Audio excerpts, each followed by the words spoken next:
right, welcome back. Welcome back. Again, you're listening to Whissel Weekends here on 96.1 up in the North County of San Diego and AM 1170. And the co-host filling in for Kyle Whissel is Jason Hall. I've done the show here for 4.5 years with Kyle, but Kyle's away on a trip.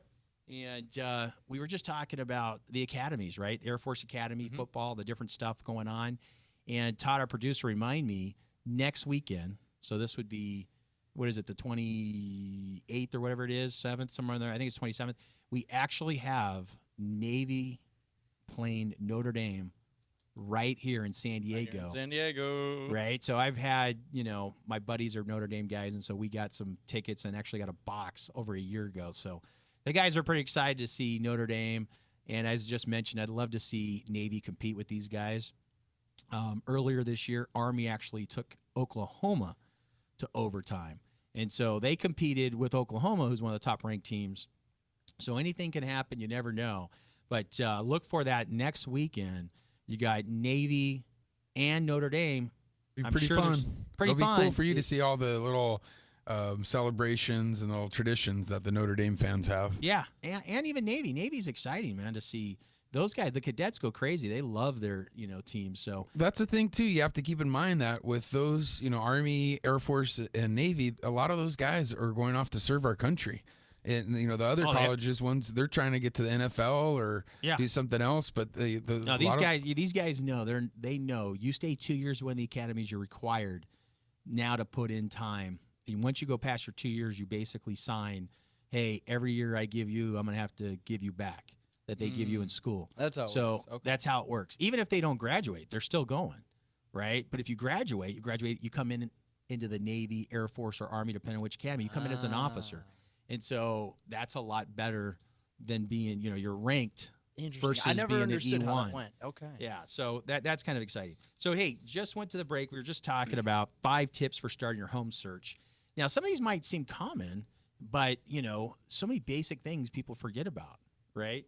Now, I'm just grabbed this off one of the articles that I follow, so I'm not, I didn't put this together myself. But what do you think is the number one thing you should do? And this, what's the first thing you should do? When it comes to looking for a home. Yeah.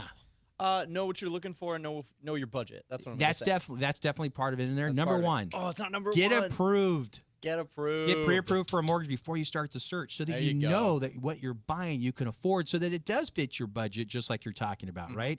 The number one thing, people just assume I go to an online calculator, I say, what's a $500,000 payment? It's, $1,800, and they think that's true, right? The calculators don't give you everything.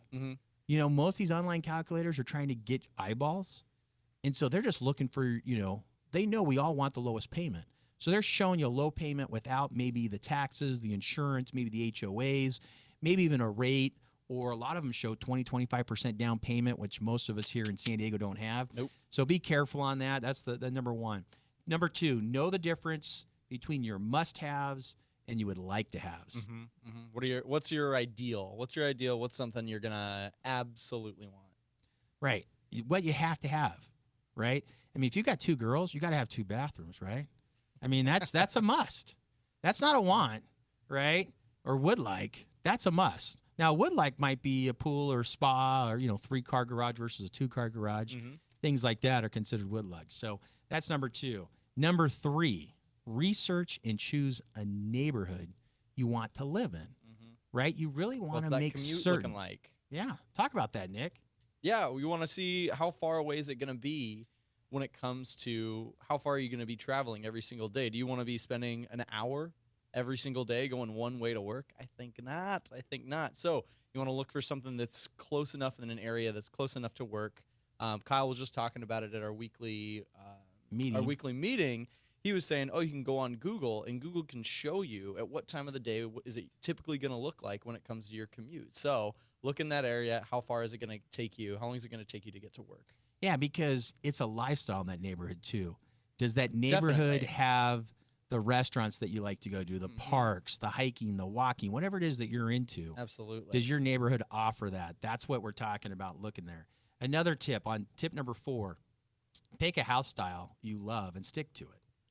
So many people switch back and forth, and then it's hard to ever make up your mind. Be specific. narrow it down, and that way you can start to look exactly for what you want that fits that goal. Absolutely. And number 5, document your home visits. Once you start touring homes, the feature of each individual home will start to blur together. So make notes, because if you look at 30 homes, you'll forget, well, this one had that. No, it didn't, honey. It was this house. No, it was this house, right? So start to document that. Make those notes. And, again, probably the easiest thing to do is work with a great agent. It helps you make those notes too.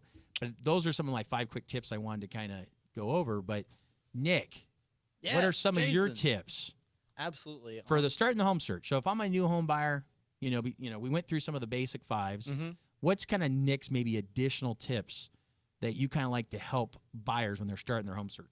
Absolutely. Well, first, I would just want to pair it when it comes to financing. I mean, that's number 1 is get your finance together. What have you made in the last 2 years? Talk to Jason, and then take a look at it and see, okay, what can we afford? Because on top of that, you want to look at what you can afford. You don't want to go out there straight off the bat, see this place that's worth $2 million and think, oh my gosh, this is our dream home and we're going to live there. Right. And then you realize you can't get financing. Right. And that's a big example. But even, you may think you qualify for $500,000, and we'll talk about that later coming on the show. But, why look at $500 if reality is your budget's $380? Yeah. Or $420. Absolutely. Right? Because even that small of a difference from $420 to $500 can be a big difference in a home or a community. And you get all excited and you get let down because that doesn't fit your budget. Absolutely. Yeah. And I had friends. I went to college in the Bellingham, Washington area, north of Seattle, and I had a couple friends. They were married, and they were going through, and it was a really competitive market. And they said it was just heartbreaking to go through it, especially before they got financing and see this thing, get their hopes up, be let down. So absolutely, that's number 1, what I would say. And then as well with size, what's the kind of like what we were saying with the musts? What are the musts that you got to have it? When it comes to size, number of bathrooms, pool, but size, absolutely. How many bedrooms do you need for your family? Things like that, absolutely. Yeah, what do you have to? I mean, it may be you have to have a 3-bedroom. Maybe you have to have a 4. Determine that. Find out really what the must is or what you think you want. Yeah. Do you have when it comes to pets too, that's another thing, because that's a big part of people's lives and their lifestyle. If you're getting into a condo, are they going to allow them? If you have a house, is there enough room for them, especially when it comes to the backyard, things like that. And sometimes pets, for certain people, it's part of the family, right? Oh, absolutely. I think most of us pet lovers, it is part of the family. But if you don't have kids, and I know Kyle went through this because they're a big family with dogs and pigs. Yeah. For those who don't know, Kyle literally has pet pigs in the house that lives. I didn't know they were in the house. They have their own bedroom. No way. Oh, I'm telling you, Nick. I seen this start from the beginning when their first pig was like a little dinky pig. Yeah. And I've seen it grow up to be an adult pig. But pigs, believe it or not, are smarter than dogs. Oh, yeah. And I didn't realize that. And a lot of people were buying these, small pigs, and they thought they were cool. Well, these things grow up to be pretty ornery if you don't take good care of them. Sure. And they get pretty big, and then people don't know what to do. So one of the things that, both Brittany, Whissel, and Kyle did is they started a rescue farm. They have a rescue farm up in Ramona. They purchased so that people who don't know what to do with this, they want a little pet, they don't take care of it. And now they're like, what do I do? They can bring it or call, and Brittany's team will come pick up the pig. Wow. Deliver it to the farm, and they will take care of it and find it a good home. No kidding. And they make sure it doesn't get slaughtered. Very cool. Right? And literally, Kyle gave up bacon. When I met Kyle, he loved bacon. No way. Kyle loved bacon on everything. But once all of a sudden, this is now part of your family. Right. He no longer ate bacon. Yeah. It's something that his wife, Brittany, said, hey, if you're really serious, I want you to give up bacon. And he said, I'm going to do this. I said, you're never going to do it. He goes, Jason, every time you tell me I'm not going to do it, he does it. And there sure enough, he gave it. It's been Proved years. you wrong. He proved me wrong again.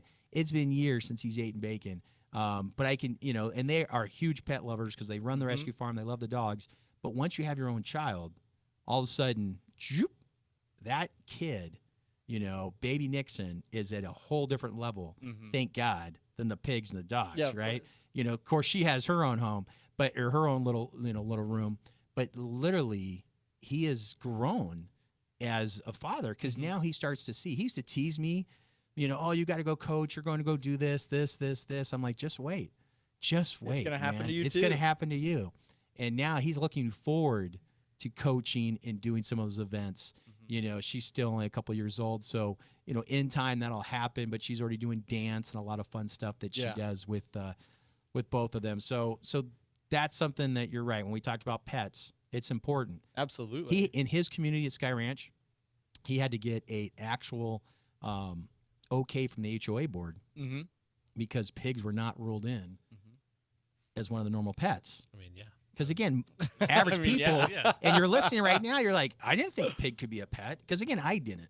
But this was probably, you know, their pig's probably, I don't know, 5 years old, you know, maybe 6 years old. How many pounds do you think? Because those things maybe get it's even huge. older now. I'm going to guess, let's see.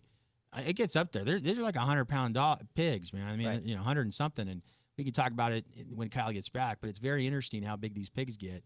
But I'm trying to look in my mind, go back years. Maybe this pig's like 7 years old now.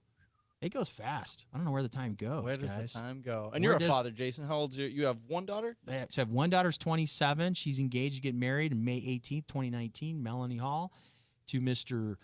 Paul Kemp. And my son is 26. There you go. And time goes fast because I remember going to preschool, you know, dropping them off, picking them up, sitting down with the teachers. Hey, they're doing good. They're not doing good. Whatever might be going on with the kids.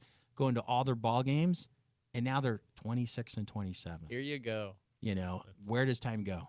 Right? It Wild. absolutely goes so quick. Speaking of time, it's that time again already. We're already ready up against the break. The We're producer's cruising looking through. at me going, hey, you know, you're up against the break. But, hey, what I want to talk about is another article I picked up today.